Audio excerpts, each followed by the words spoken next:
Al-Bara' bin Malik, Allah dan surga. Dia adalah seorang di antara dua bersaudara yang hidup mengabdikan diri kepada Allah dan telah mengikat janji dengan Rasulullah yang tumbuh dan berkembang bersama masa. Yang pertama bernama Anas bin Malik. Anas bin Malik itu ibunya itu bernama Ummu Sulaim. Ummu Sulaim nanti ikut dalam pertempuran juga, membawanya kepada Rasulullah. Yang sama Aisyah itu nih, yang waktu itu ada cerita perang itu mereka tuh masak bantu-bantu. Iya. Ibunya yang bernama Ummu Sulaim membawanya kepada Rasul. Sedang umurnya pada waktu itu baru 10 tahun. Seraya katanya, "Ya Rasulullah, ini Anas, pelayan Anda yang akan melayani Anda. Doakan ia kepada Allah." Nah, ibunya itu ingin menjadikan anaknya sebagai pelayan Rasulullah. Rasulullah pun mencium anak itu antara kedua matanya lalu mendoakannya. Ya, jadi didoainya Antara di kedua sini, matanya tuh di sini di dahinya. Ya, kayak gitulah kamu cium Mami kan. Ya Allah, nih doanya. Ya Allah, banyakkanlah harta dan anaknya, berkahilah dia dan masukkan ia ke surga. Ternyata doa Rasulullah ini membuat Anas hidup sampai usia 99 tahun dan bentar lagi 100. iya, diberinya anak dan cucu yang banyak. Begitu juga Allah memberinya rezeki yang banyak berupa kebun yang luas dan subur. Serta kebun itu menghasilkan buah-buahan, panen buah-buahan 2 kali lipat dalam setahun. Kaum muslimin memperoleh kemajuan sebagai pendahulu bagi suatu kemenangan yang gemilang, dan orang musyrikin tersungkur ke jurang kekalahan yang amat pahit. Pada saat itu Bara' bersama kawannya berjalan dengan bendera Muhammad hendak mencapai tujuan yang utama. Orang musyrikin mundur dan melarikan diri ke belakang.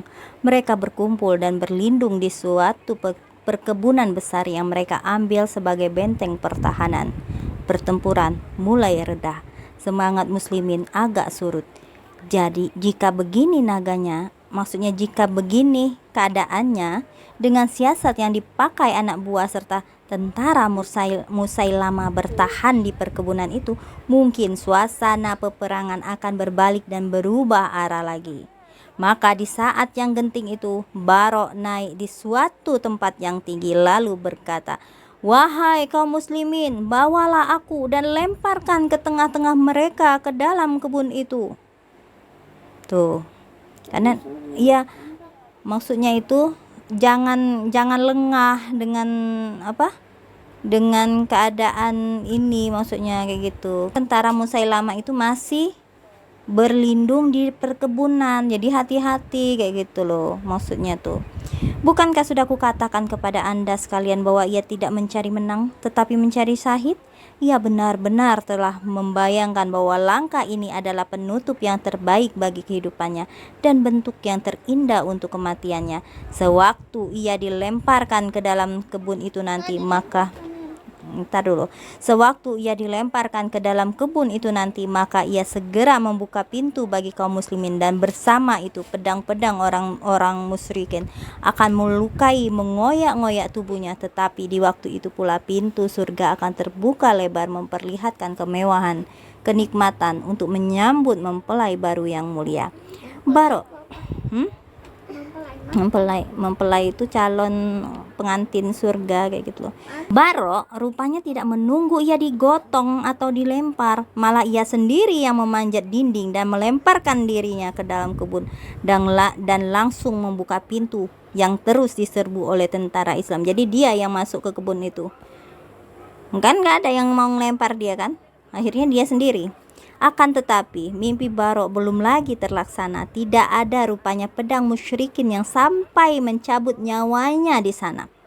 Tidak pula ia menemukan kematian yang selamanya dia inginkan. Maka benarlah apa yang dikatakan oleh Abu Bakar, "Song-song dan carilah kematian, pasti akan mendapatkan kehidupan." Ketika kita mencari kematian, maka kita akan mendapatkan kehidupan. Ayo, sambutlah dan carilah kematian itu ya. Yang akan kita dapatkan adalah kehidupan.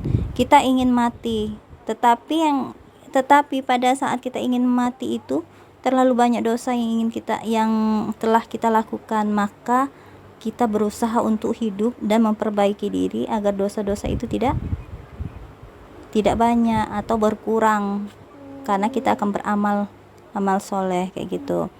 Memang tubuh pahlawan itu mendapat lebih dari 80 tusukan. Jadi banyak sekali ya, 80 tusukan dari pedang-pedang ya, yang menyebabkannya luka lebih dari 80 lubang. Sehingga sebulan sesudah perang usai, dia masih merasakan sakitnya.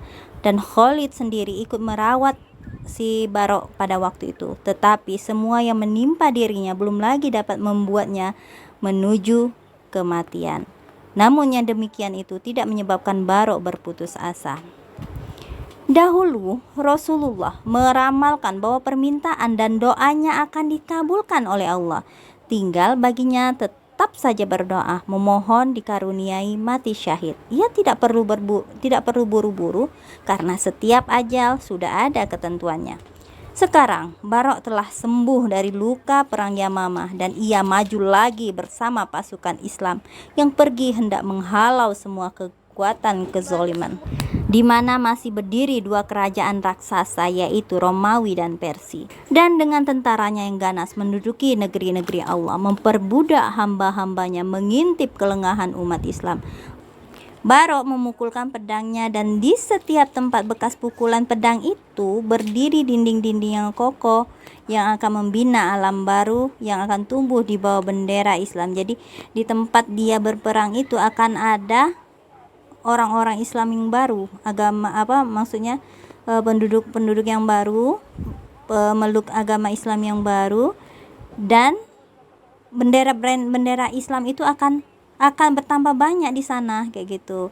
Seperti matahari yang menjelang siang. Matahari menjelang siang kan semakin panas, semakin cepat kan naik kan? Nah, kayak gitu. Dalam salah satu peperangan di Irak, orang-orang Persia menggunakan setiap cara yang rendah dan biadab yang dapat mereka lakukan sebagai perlindungan. Mereka menggunakan pengait-pengait yang diikatkan ke ujung rantai yang dipanaskan dengan api. Jadi ada pengait, ada rantai, di ujungnya dikasih pengait, kemudian itu dipanaskan, rantai dan pengait itu dipanaskan, kemudian dilemparkan pengait tadi ke dalam benteng mereka hingga dapat menyambar kaum muslimin dan mengaitkan secara tiba-tiba, sedang korban tidak dapat melepaskan diri. Jelek ya.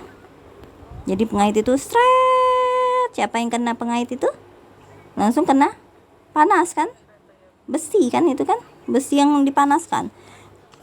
Adapun Barok, nah ini Barok dan Anas bin Malik abangnya mendapatkan tugas bersama kelompok muslim untuk merebut salah satu benteng-benteng itu. Jadi Anas ikut ini ya. Tetapi tiba-tiba salah satu pengait ini jatuh dan menyangkut ke tubuh Anas. Anas kena. Sedang ia tidak sanggup memegang rantai untuk melepaskan dirinya. Ia kena panas kan? Karena masih panas dan menyala. Barok menyaksikan peristiwa yang seram ini. Dengan cepat ia menuju saudaranya yang sedang ditarik ke atas oleh pengait dengan talinya yang panas menuju lantai dinding benteng.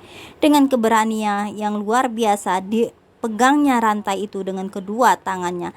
Lalu direnggut dan disentakkan sekuat-kuatnya. Sret, tariknya kayak gitu ya, hingga akhirnya ia dapat melepaskan diri dari rantai itu dan selamatlah Anas dari bahaya.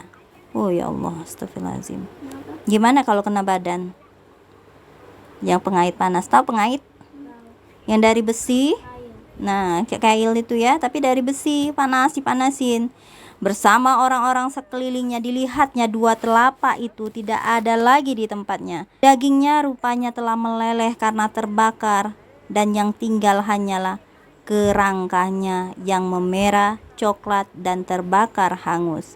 Sang pahlawan kembali menghabiskan waktu yang cukup lama pula untuk memulihkan luka bakarnya sampai sembuh betul.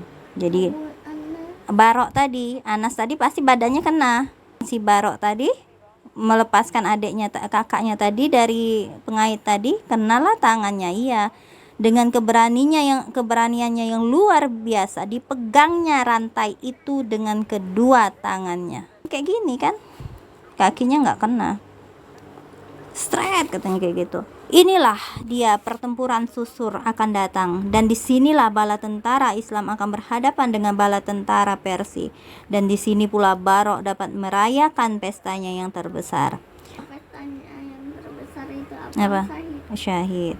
Penduduk Ahwas dan Persia telah berhimpun dalam suatu pasukan tentara yang amat besar, hendak menyerang kaum muslimin. Amirul Mukminin Umar bin Khattab menulis surat kepada Sa'ad bin Abi Waqqas di Kufah agar mengirimkan pasukan tentara ke Ahwas, dan menulis surat pula kepada Abu Musa al-Asy'ari di Basrah agar mengirimkan 2 pasukan ke Ahwas, sambil berpesan dalam surat itu, angkatlah sebagai komandan pasukan Suhail bin Adi, dan hendaklah ia didampingi oleh Barok bin Malik.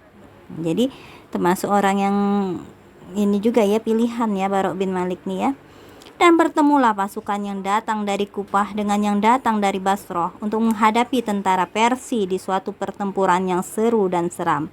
Di kalangan tentara Islam terdapat 2 orang bersaudara, yaitu Anas, Barok dan Anas. Pertempuran dimulai dengan perang tanding 1 lawan 1. Barok sendiri menjatuhkan sampai 100 penantang dari Persia. Kemudian berkecamuklah perang yang baur di antara kedua pasukan, dan dari kedua belah pihak berjatuhan korban yang tidak sedikit. Sebagian sahabat mendekati Barok sementara perang sedang berlangsung itu. Mereka menghimbaunya sambil berkata, "Masih ingatkah engkau, hai Barok, akan sabda Rasulullah tentang dirimu? Berapa banyak orang yang berambut kusut masai dan berdebu, dan punya hanya 2 pakaian lapuk, hingga ia tidak diperhatikan oleh orang sama sekali. Padahal seandainya ia memohon kutukan kepada Allah bagi mereka, pastilah akan diluluskannya. Dan di antara orang-orang itu ialah Barok bin Malik. Wahai Barok, bersumpahlah kamu kepada Tuhanmu agar ia mengalahkan musuh dan menolong kita." Ini sama kayak Sama kayak kisah Palestina dan Israel ya. Sebenarnya kalau Barok itu mau berdoa, Allah akan kabulkan ya.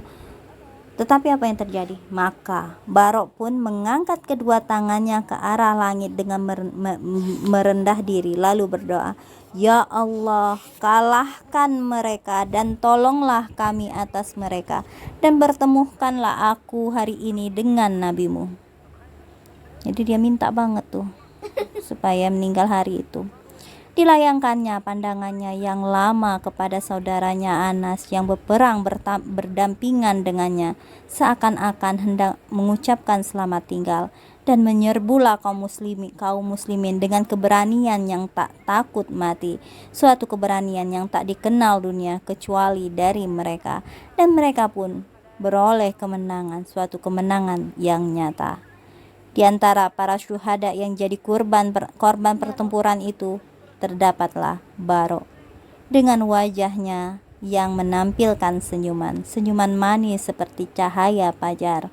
Tangan kanannya telah menggenggam segumpal tanah berlumur darah, yaitu darahnya yang suci, dan pedangnya masih tergeletak di sampingnya, kuat tak terpatahkan, rata tanpa goresan. Musafir itu telah sampai ke kampungnya bersama teman-temannya yang syahid.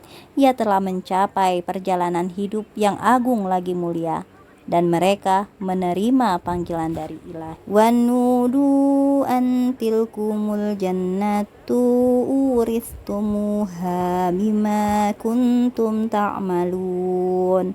Itulah surga yang kami wariskan untuk kalian sebagai balasan atas amal perbuatan kalian. Surat Al-A'raf ayat 43.